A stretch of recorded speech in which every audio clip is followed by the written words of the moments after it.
कैसे हो आप सब? Hope all of you are fine. आज हम करते हैं चैप्टर 7। चैप्टर 7 है बच्चे कोऑर्डिनेट ज्योमेट्री। तो देखिए इसके बारे में बताते हैं कुछ।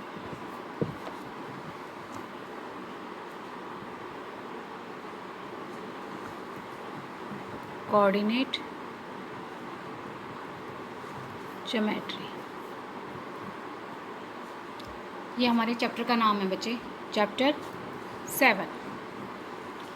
तो देखिए हम पढ़ चुके हैं बच्चे पहले, जैसे हम ग्राफ बनाते थे तो ये हमारे पास ये होती है हमारी एक्स एक्सिस, इसको हम बोलते हैं ये हमारी एक्स एक्सिस है, और ये है हमारे पास हमारी वाई एक्सिस, इसको हम वाई एक्सिस पर बोलते हैं। तो आपको जब कोऑर्डिनेट दिए जाते थे बच्चे, जैसे थर्ड चैप्टर में पीछे दिए गए थे आपको, अगर आपको बताना है कि जैसे 3, 5 ये कोऑर्डिनेट आपका कहाँ पर आएगा, तो जो हमारा फर्स्ट होता है ये हमारा एक्स होता है, और जो हमारी सेकंड होती है वो सेकंड कोऑर्डिनेट होता है वो हमारा वाई का होता है। तो देखिए एक्स हमारे पास 3 है, तो मैं इसको नेमिंग कर देती हूँ यहाँ पे 1 2 3 4 5, 1 2 3 4 और ये 5। यहाँ पे माइनस में चलेंगे, -1 -2 -3 -4, इस तरीके से -1 -2 -3 -4। तो बच्चे 3 और 5 जब आपको कोऑर्डिनेट करना है तो हमारे पास x का 3 ये है यहाँ पर है, और y में 5, तो ये यहाँ पर, यानी ये पॉइंट जो है ये पॉइंट आपके पास 3 और 5 आ जाएगा। तो जो हमारा x का जो कोऑर्डिनेट है उसे हम क्या बोलेंगे बच्चे, ये जो पॉइंट आया हमारे पास 3 और 5, इसमें x को हम बोलेंगे हम एब्सिसा, ठीक है बच्चे।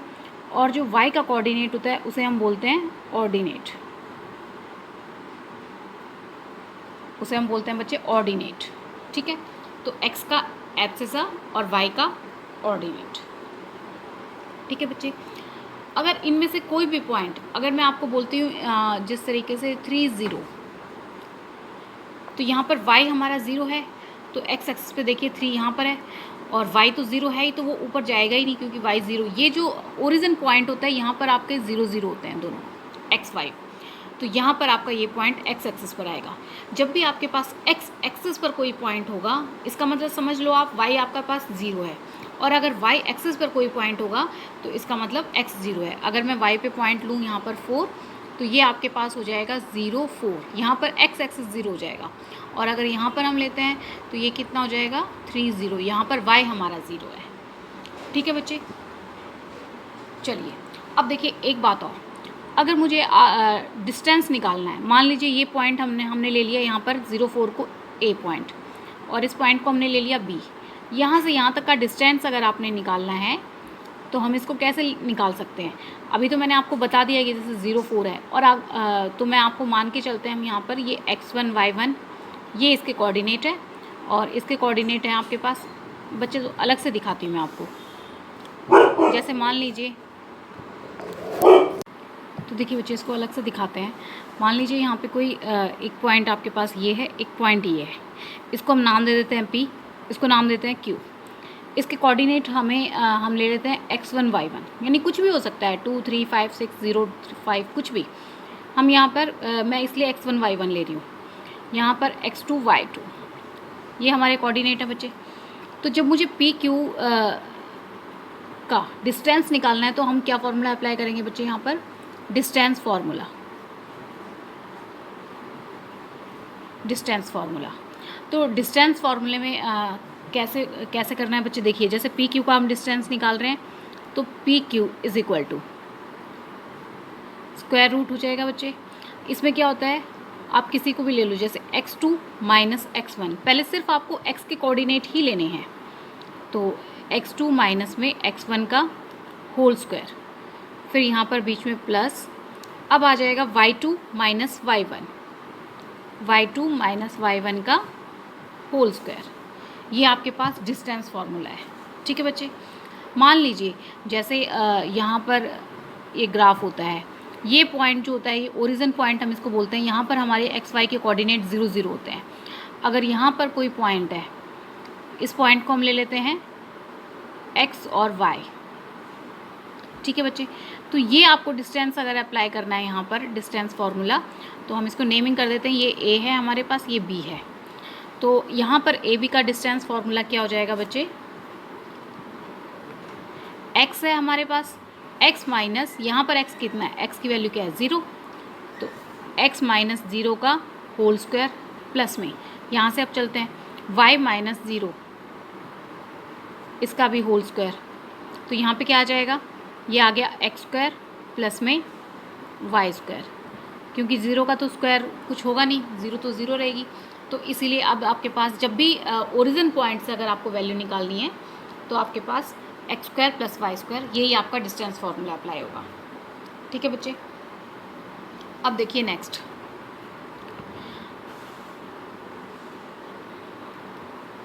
देखिए अगर आपके पास कुछ पॉइंट्स दिए गए हैं, जैसे यहाँ पर मैं एक फिगर ड्रॉ करती हूँ बच्चे, ये है ए बी सी डी। तो अगर आपके पास यहाँ पर स्क्वायर के हमें कोऑर्डिनेट दिए गए हैं, ये एक्स वाई है बच्चे, x1 y1, यहाँ पर x2 y2 और ये हमारे पास x3 y3, इसके कोऑर्डिनेट्स ये दिए हैं। अगर वो कह रहे हैं कि आपको प्रूव करना है कि ये एक स्क्वायर है, तो अगर जब आप प्रूव करोगे कि ये स्क्वायर है तो हम कैसे प्रूव कर सकते हैं, चारों साइड्स आपकी इक्वल होनी चाहिए, प्लस जो इसके डायगनल्स हैं वो भी इक्वल होने चाहिए। यानी अगर आपको स्क्वायर प्रूव करना है, मैं इसको थोड़ा सा अच्छे से लिख देती हूँ बच्चे, टू प्रूव दैट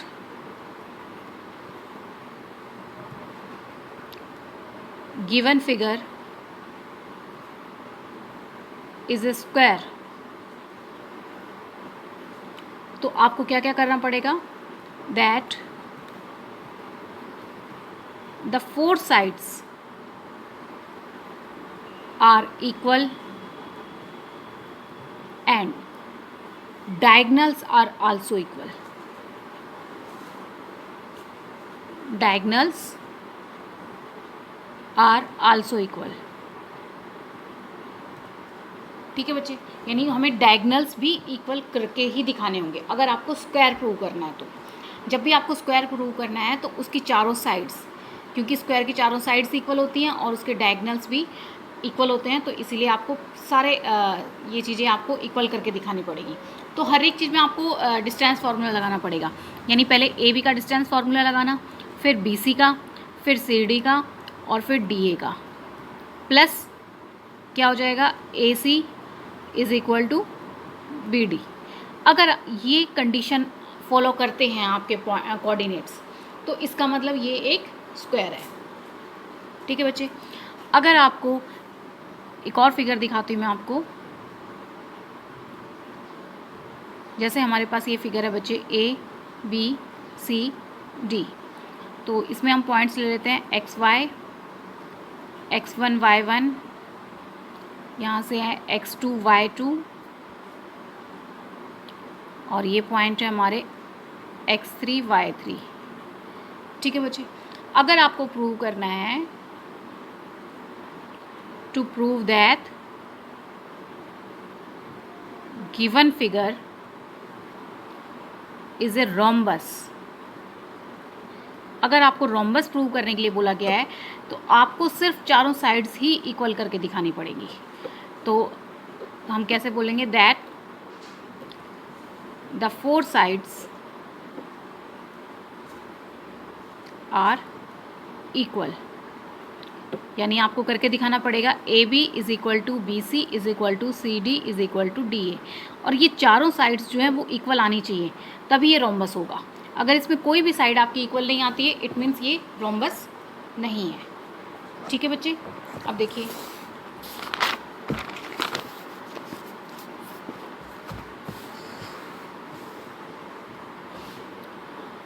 अगर आपको बोला जाता है बच्चे, यहाँ पे मैं फिगर ड्रॉ करती हूँ,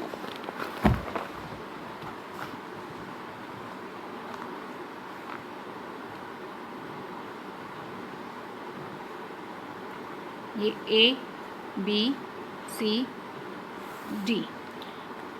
तो prove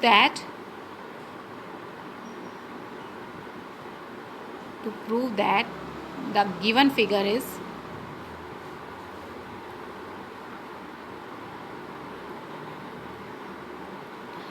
rectangle, that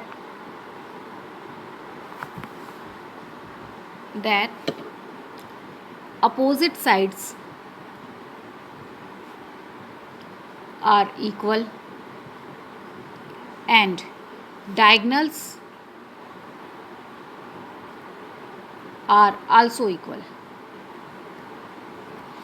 तो अगर आपको बताना है कि ये एक रेक्टेंगल है, तो रेक्टेंगल में क्या होता है कि उसकी अपोजिट साइड्स इक्वल होती हैं, यानी ये AD is equal to BC और AB is equal to CD, इस तरीके से, प्लस उसके डायगनल्स भी आपस में इक्वल होंगे, AC is equal to BD. ठीक है बच्चे, तो हमें यहाँ क्या क्या प्रूव करके दिखाना पड़ेगा रेक्टेंगल के लिए, AD is equal to BC. दूसरी बात है हमारे पास AB is equal to CD. और तीसरा हमें क्या प्रूव करना है बच्चे, AC is equal to BD. ये तीनों कंडीशन हम इक्वल प्रूव करके दिखाएंगे. तो इट मीन्स क्या है, आपके पास जो गिवन फिगर होगी वो आपके पास रेक्टेंगल होगी. नेक्स्ट देखिए बच्चे, टू प्रूव दैट, अगर मैं यहाँ पे अब फिगर बनाती हूँ, ये फिगर ऐसे है बच्चे, थोड़ी सी ये नहीं है, तो ये पॉइंट है हमारे पास A, B, C और D. To prove that the given figure is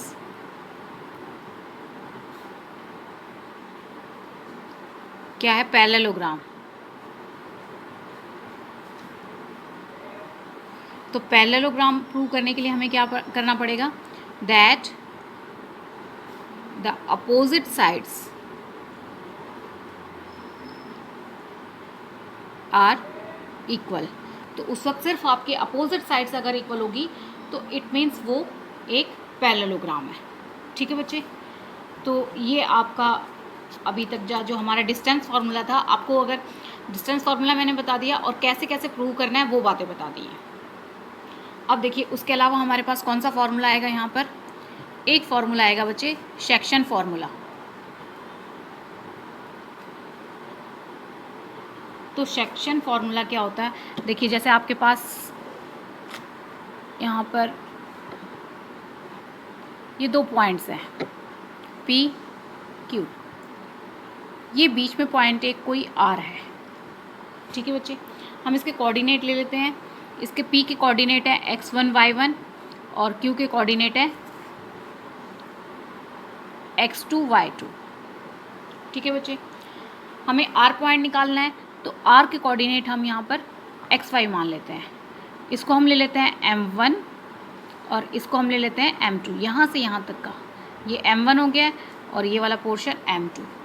तो जब भी हमें सेक्शन फार्मूला यूज़ करना है तो हम इसको रेशो में मान के चलते हैं कि ये किस रेशो में है, m1 रेशो m2. तो इसको हम कैसे अप्लाई करेंगे, देखिए बच्चे, m1 को x2 से मल्टीप्लाई करेंगे, ठीक है, प्लस m2 को x1 से मल्टीप्लाई करेंगे और अपॉन में दोनों का सम. जो भी आपके पास यहाँ पे रेशो गिवन होगी आप वही यूज़ करोगे. देखिए जैसे अभी पहले मैं फार्मूला लिख के दिखा देती हूँ. तो x2 m1 x2, m1 को हमने इससे मल्टीप्लाई कर दिया, प्लस में अभी ये सिर्फ x का कोऑर्डिनेट है आपके पास ये x का कोऑर्डिनेट निकलेगा अभी. अब हम क्या करेंगे, m2 से अब x1 को मल्टीप्लाई करेंगे, तो m2 x1 अपॉन में जो हमारी रेशो होती है उनका सम, तो m1 प्लस m2. ठीक है बच्चे, अब देखिए ये तो x का कोऑर्डिनेट है, अब हम y का कोऑर्डिनेट निकालते हैं. तो सेम प्रोसेस हम क्या करेंगे, m2 से y1 और m1 से y2, तो मल्टीप्लाई करते हैं m1 मल्टीप्लाई में y2 प्लस में m2 मल्टीप्लाई में y1 अपॉन में m1 प्लस m2. तो ये आपके पास y के कोऑर्डिनेट आ जाएंगे. ठीक है बच्चे, अब देखिए अगर आपको M1 M2 की बजाय आपके पास कोई रेशो दे दी गई है, अगर जैसे आपको रेशो दे दी गई है यहाँ पे ये A पॉइंट है, ये B पॉइंट है, तो ये K/1 आपके पास है बच्चे।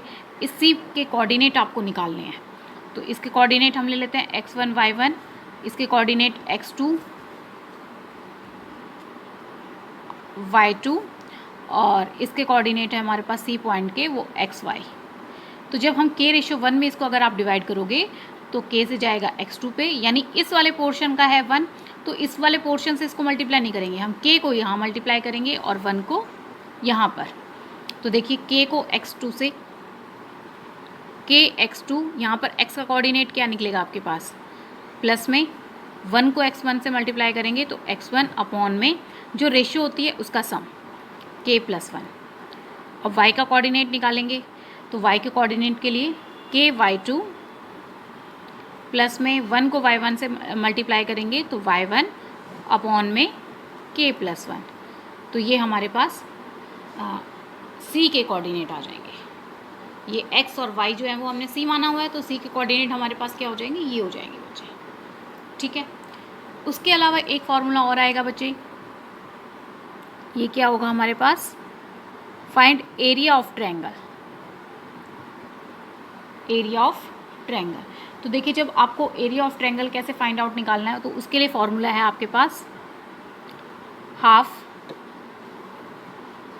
सबसे पहले हम ले लेते हैं, जैसे अब मैं आपको यहाँ बना के दिखाती हूँ बच्चे, यहाँ पर एक छोटी सी फिगर बनाती हूँ। x1 y1 इसके कोऑर्डिनेट है A पॉइंट के, ये B और ये C। तो B पॉइंट के कोऑर्डिनेट है x2 y2 और C पॉइंट के कोऑर्डिनेट है x3 y3। हमने हाफ ले लिया है बच्चे पहले, तो यहाँ से हम क्या करेंगे, सबसे पहले हम x1 से स्टार्ट करते हैं। x1 हमने ले लिया है, तो x1 के बाद ब्रैकेट लगाएंगे और उससे नेक्स्ट यहाँ से 2 पे चलते हैं, 1 है तो नेक्स्ट क्या आ रहा है, 1 के बाद क्या आता है 2, तो लेकिन वो y का कोऑर्डिनेट, तो y2 माइनस में y3, y2 के बाद आ गया y3 तो उनको माइनस कर देंगे। अभी x1 था यहाँ पर, अब प्लस में x1 के बाद क्या आएगा x2, x का कोऑर्डिनेट लेंगे, ब्रैकेट में y के कोऑर्डिनेट चलेंगे बच्चे, तो 2 आ गया, तो अब 2 के बाद कौन सा आएगा 3, तो y3 माइनस 3 के बाद ऊपर चलेंगे तो y1। ठीक है बच्चे, फिर प्लस x3, तो जब अब x3 आ गया है तो यहाँ पे अब x3 आ गया, तो इससे ऊपर चलेंगे तो y के कोऑर्डिनेट y1 माइनस में y2। ठीक है बच्चे, तो ये आपका एरिया ऑफ ट्रायंगल निकालने का फॉर्मूला है। एरिया ऑफ ट्रायंगल का फॉर्मूला जब भी अप्लाई करते हैं बच्चे, अगर आपको बोला जाए कि ये कुछ पॉइंट्स दिए जाएं और बोला जाए कि क्या ये कोलिनियर है, तो कोलिनियर जब भी आपको प्रूव करना पड़ेगा तो आप लिखना बच्चे, if points are collinear then, तो आपको क्या फॉर्मूला लगाना पड़ेगा, area of triangle is equal to 0 होता है।